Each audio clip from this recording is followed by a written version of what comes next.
Hey everyone. Thank you for coming and seeing me again, tuning in to the Essential Pedagogy podcast. I'm so excited. I want to just start out with a reminder of why this podcast came about. Really, it's a ministry and it's quasi therapy for me. I started this podcast after a stint of quitting teaching for about a year and a half. I don't know if I've ever told the story quite like this before, but this is the honest to God truth. I quit teaching for about 18 months, right when the pandemic, um, after that semester when we shut down in the spring. Um, I experienced so much trauma that I just decided, hey, I'm not going to go back. And I stayed away from teaching and I did professional tutoring. I've always tutored, but I did it full time, and I did a part time job, a contract work at the airport. So I started developing more compassion for parents after coming to their homes and helping them with virtual learning, helping their students with virtual learning, helping them with art meetings or special education meetings. And um, I just wanted a platform where I could share some of the things, the insights that I have gained over the years of teaching. This is my 21st year teaching. Would be more if professionally in schools if I would have stayed in that year, but I wouldn't trade it for the world.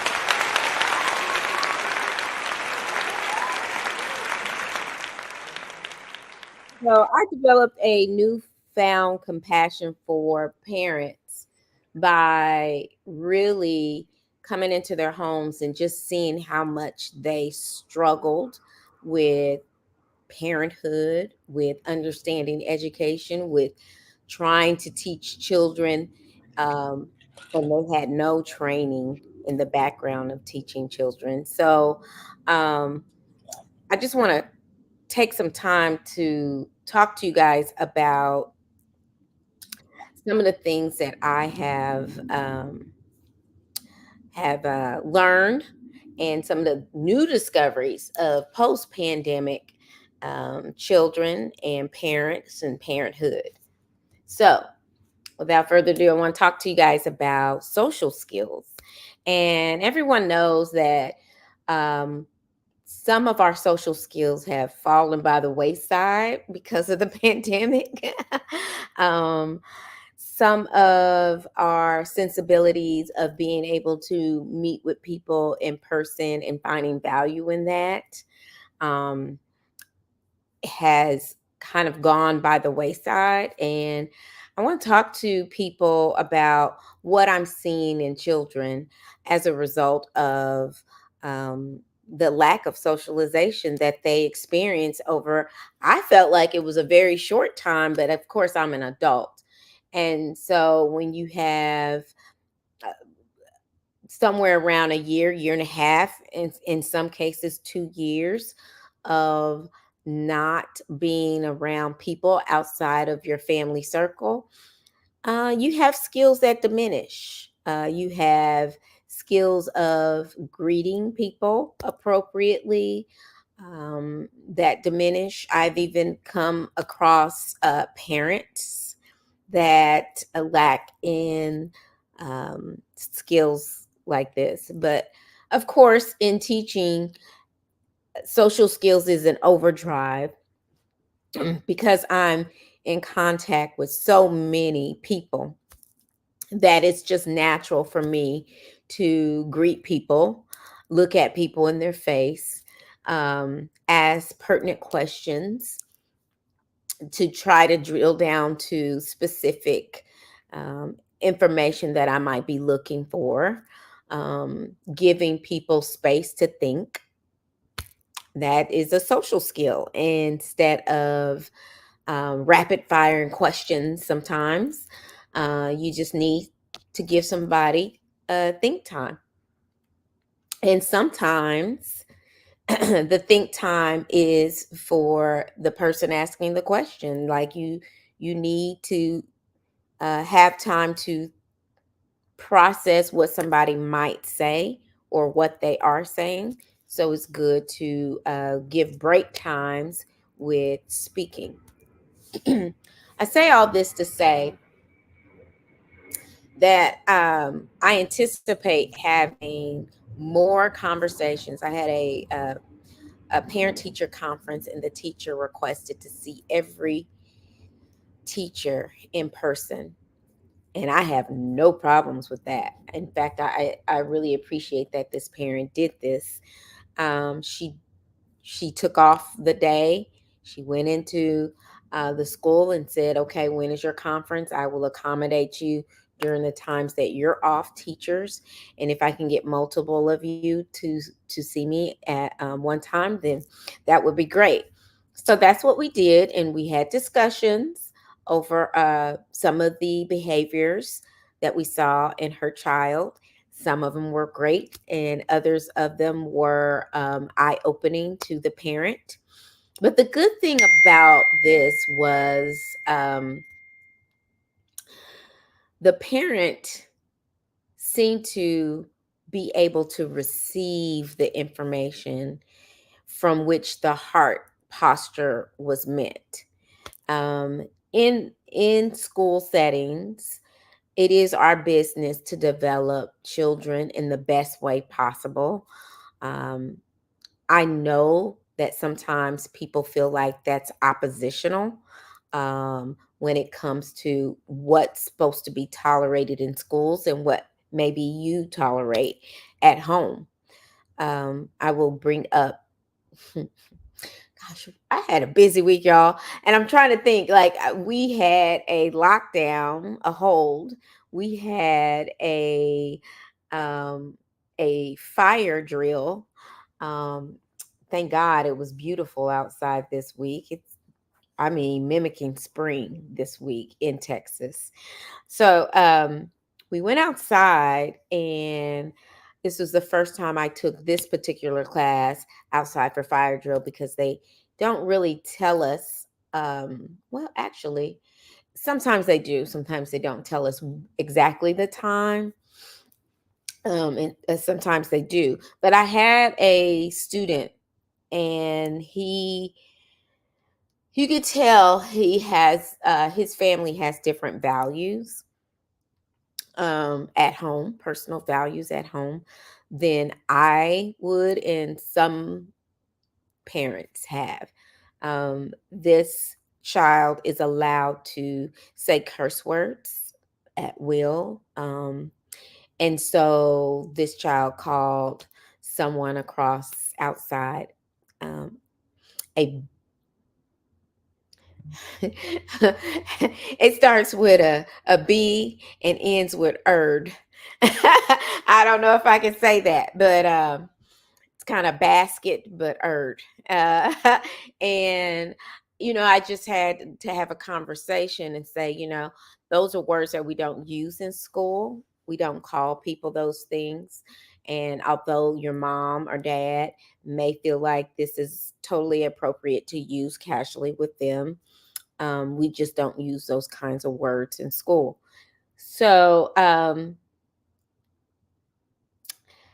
telling you this to say that I see myself having more and more conversations with parents and asking hard to ask questions, but nevertheless, it's going to have to be done.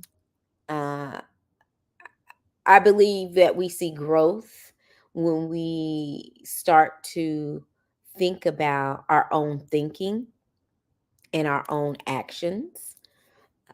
Metacognitive skills are not as common as we think. And when I say metacognitive skills, is thinking about our own thinking and thinking about our own actions. Um, so I feel like that we need a little bit more help in this area. So, and and what I'm talking about is asking questions that I know I'm going to have to pause and have sometimes uncomfortable pauses to really sit and have people think about some of these answers.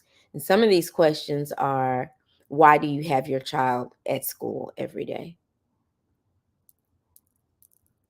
What is your goal for your child? What are the things that you are doing to nurture the achievement of the goals that you want for your child? What are some of your action items that you have decided is um, detrimental that you need to do in order to support your child in the goals that you want them to achieve?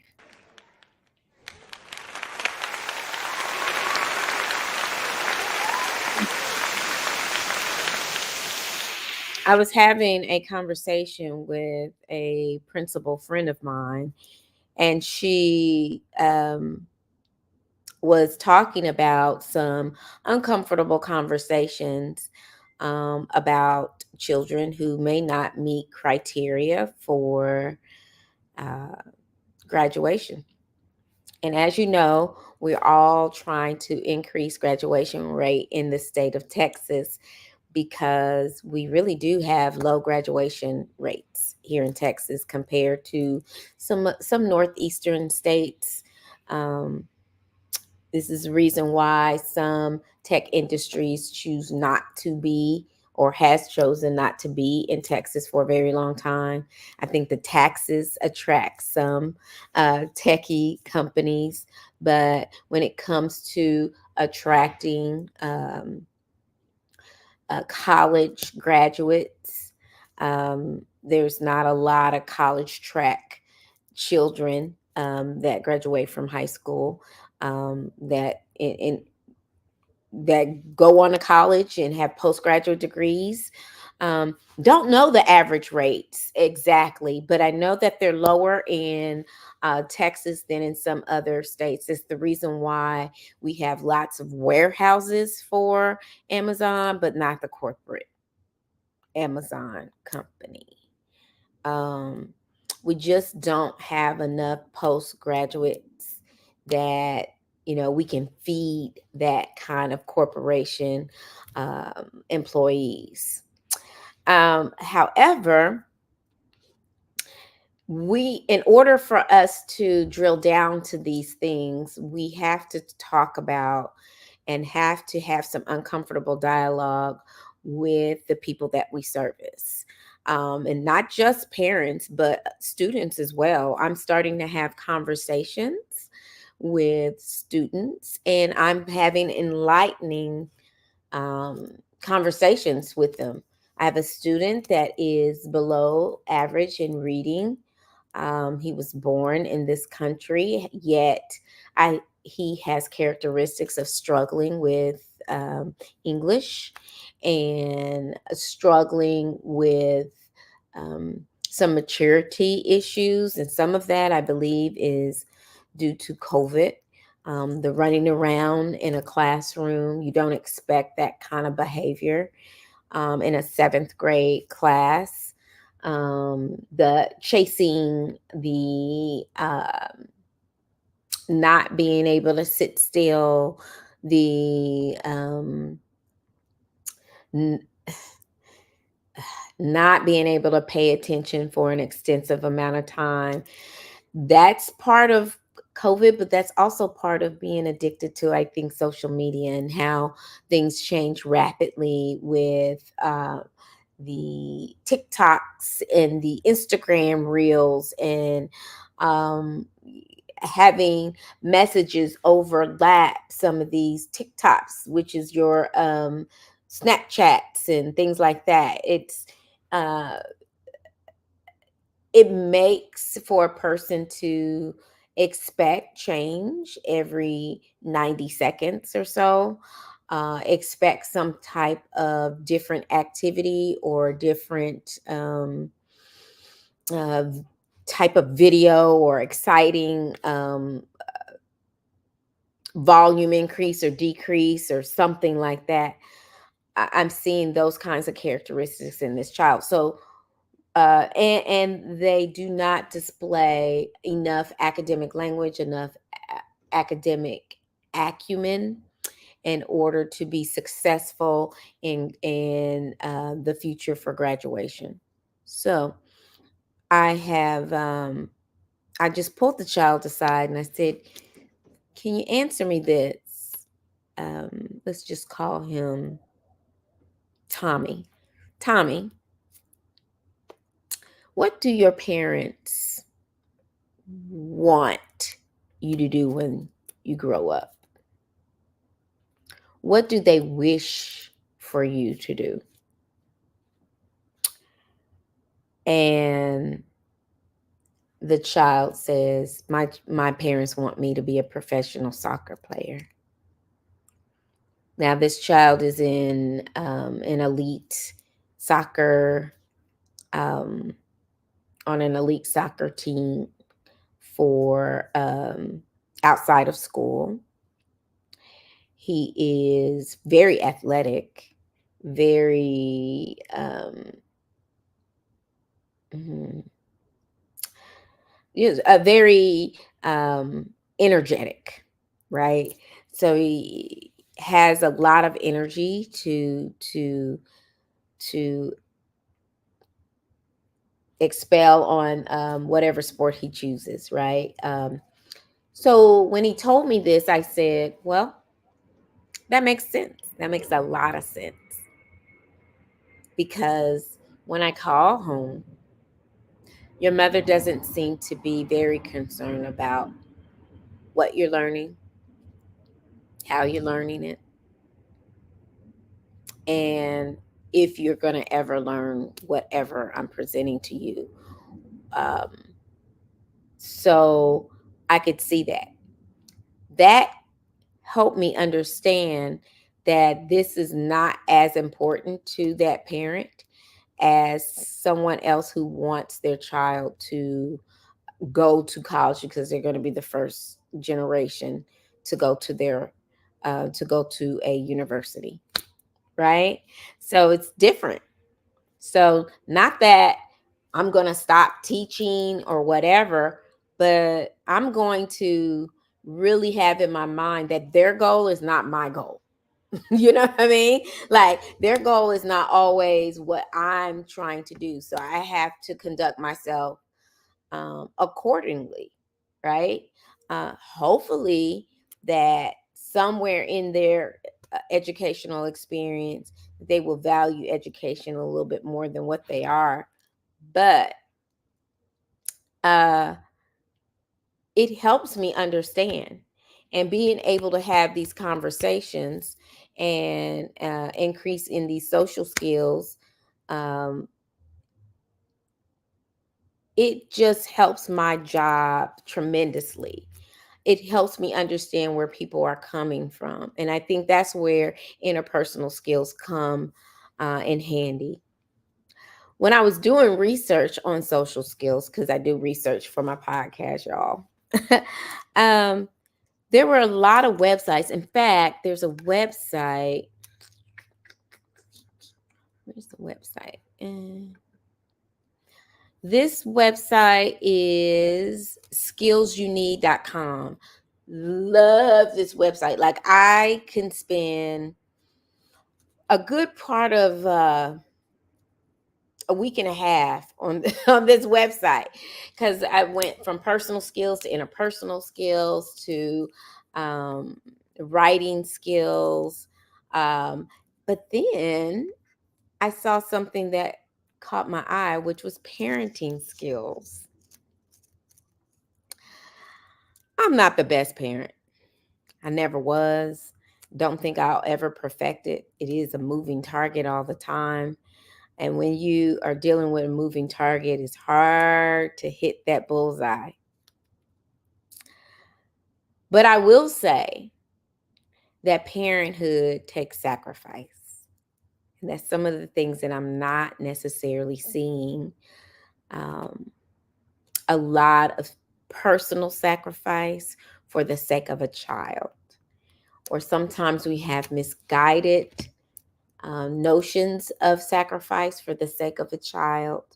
And what I mean by that is that a parent will choose to have three jobs and say, hey, I need to feed this child. I need to have food on the table. I need to um, get them the Jeezys or what is the Yeezy? It's Yeezy, not Jeezys.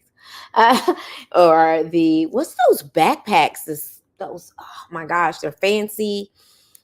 Um, they have nice little lining on the inside. Like I had a student tell me about them. I forget what they're called, but they're all carrying these fancy backpacks. And I think it's very quite interesting that they carry these backpacks and the tags are hanging off of them. And they're choosing not to really be organized with their work or to even follow up, but they want to be stylish with their backpacks. Is weird. Anyhow, the goal is not to get them nicer things and just to feed them. And it is a great thing that you want to feed your children. It's a great thing. That's what you should do, right? That's part of your responsibility, but it's also your responsibility to develop a child, to think about other people, to think about themselves, to understand who your child is as a person, to make sure that you are giving them the lessons that they need to learn. Today is the first day of Black History Month, and I just want to tell you, as an African American mother, a a teacher that teaches um, all children and have very little African Americans in my class. I do in every class.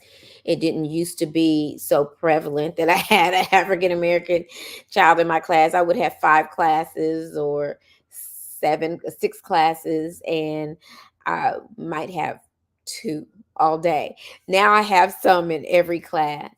But what I'm seeing now is that parents have left everything to be taught by the schools. Everything. I don't feel like there should be a 10th grader that does not know the word segregation or what that means.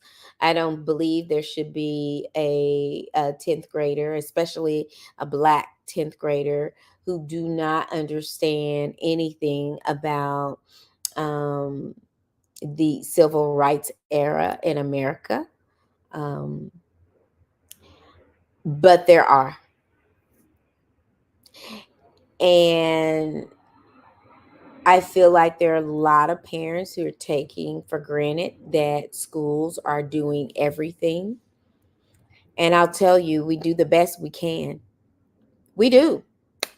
But what I'm seeing is that there's so many lack of social skills, lack of what most people are calling home training, that we are working on those skills, that it takes away from us going deeper into some of the things that you feel like we should teach.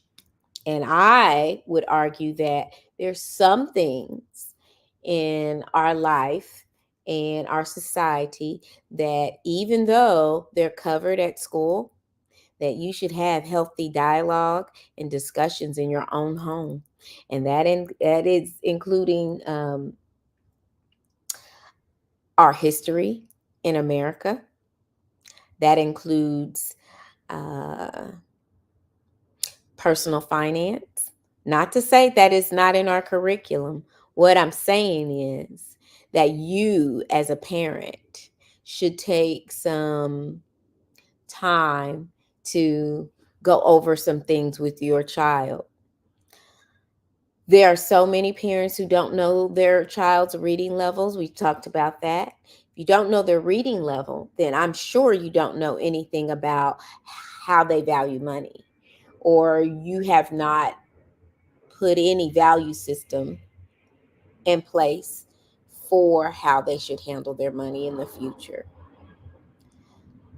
or even talk about what some of the things you went through with your own experiences in navigating um, society, being who you are, whether you are a person who is Anglo descent, who has to navigate workplace with African Americans and um, Africans, which totally different. Um, Hispanics of all forms and fashions, um, and just people from other places, people from Arab nations, people um, who come from war torn cities, and talking about that. We should all be on a journey of educating ourselves. We should all be on a journey of trying, for sure. But when you are a parent, you have an added responsibility to help the child figure out the world around them, not just through your eyes, but to help them to figure out things for themselves so that they can understand how they should move and what their place is in the world. I feel like that gives a child and an adolescent and eventually adults the confidence they need to navigate this world around them, to figure out what's real and what's not, to understand what's truth and what's not, to be able to understand what uneasiness feels inside of them, and the difference between learning a lesson and feeling as if they're going to fall apart. Uh, there's so many things that a parent is responsible for that I know it's hard. I know it's hard, but I feel like we need to take it more seriously as parents. There's some great parents out there. I don't want to say that there's not, but I also know those great parents work so hard in thinking about their thinking and thinking about what they're bringing in their house as far as the types of food, not just any food, just so someone cannot complain about being hungry, but the types of food, studying about the effects of eating processed food, watching some documentaries, listening to podcasts about healthy decisions, about topics that if you don't know about how to approach topics or how to have a discussion, I'm telling you, I have boys. They are now young men, and there are a lot of things that I did not know how to talk to them about. And in my personal journey and growth, on the way to school and on the way back home, I was listening to podcasts. I did not listen to music. We did not listen to the local radio stations. There was a time I just stopped that and we listened to either books on Audible, or we listened to podcasts. And you'd be surprised by the time we got home, or if we were at a stoplight or something like that, there would be times when my children would say, "Hey, Mom, what do you think about what that man said on the podcast?" And these are not podcasts that are about what our celebrities are doing, but these are podcasts about um, research based things like hidden brain. In fact, I think I might have a show over podcasts that are research based. So, like hidden brain, people who do investigative journaling. Um, one podcast I listen to that's very short is Today Explained. It talks about just local, not in local news, but international news, or what is making headline news, and they break it down into short bites, and what it means in our society, and it ask you questions about how you might feel about some of these things that may happen in our world. So I just invite you to just be more conscious about some of the skills that needs to be taught at home. And your teachers need to be relieved of telling your child not to put Kleenex on the table after they blow their nose on it. That goes in the garbage. Can you do that, please? Or when you spill something, you need to pick that up. Okay. And did you spill the Cheerios on the floor? Okay, we need to get a broom so we can clean that up, because if this happens in first period, we're just going to have a crummy mess all day. Um, there's some things that needs to be taught at home so that we can use our energies for what you feel like we're doing a bad job on. Um, and I appreciate the parents that do these things. I see it in some children. I see the skills in some children. I see the patience that some children extend to other children. I see compassion. I see that being taught at home. Believe it or not, we see what value systems, whether you have different value systems than our personal value systems or not, we see these value systems played out in the classroom every single day. Every day. All the social skills you teach at home, or lack thereof, we see them in the classroom. We have to address them because we have to um, be in a world with other people. When we're in a world with other people, when we're in the classrooms with other people, there are just certain things that has to be taught. And if they're not taught at home, we're going to have to learn these lessons at school. I beg you, though, I beg you to try to do your part. I beg you to not let social media, TikTok, Instagram, excessive work, and I do know what it is like to not have enough. But I want you to think in worldly terms. And what I mean by worldly is that in America, we are pretty rich, and we can find ways to cut corners. I do not have cable TV. I'm a public servant. I don't have cable. I don't have Disney Plus. I don't have, some of us can, but that's part of my, I'd rather buy my hormone medicine so I can be a nice person at school than to have Disney Plus, than to do some of the things. So we have to find a way to navigate and learn how to be our best selves for other people, and especially our children. Our future depends on it. If we want to have a free country where we are able to experience the things that we're experiencing now, it is imperative that we teach our children and give our children the best, and we sacrifice to the point where we don't have a life.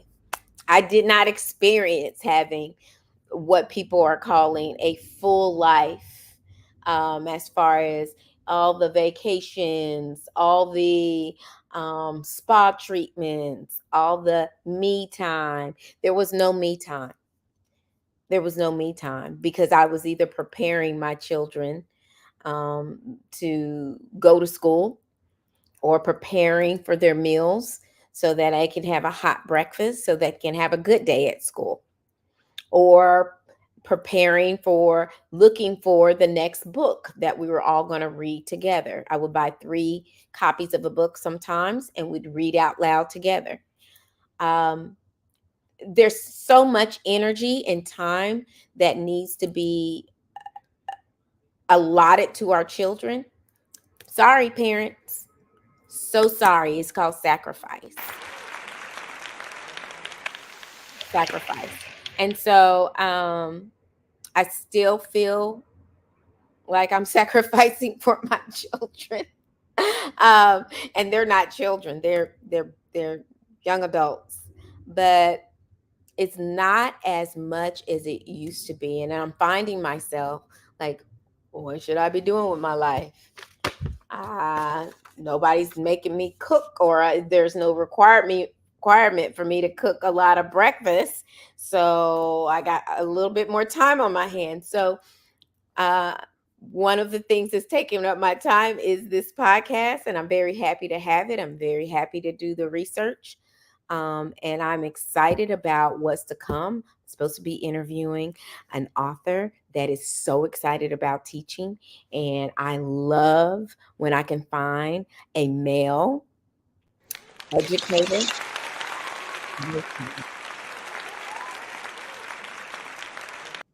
that this is their calling and they're living out their uh, life's passion, because you have to have a passion.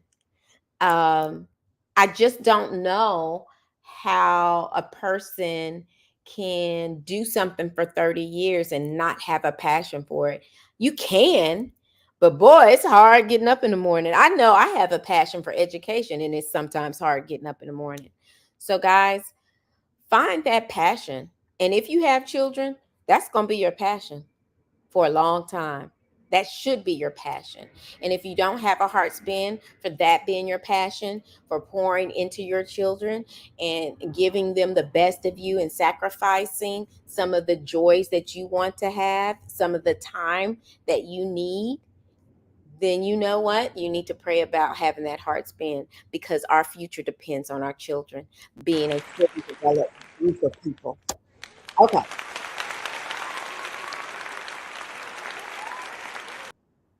So I'm finished with my soapbox, but I'm excited for our next show.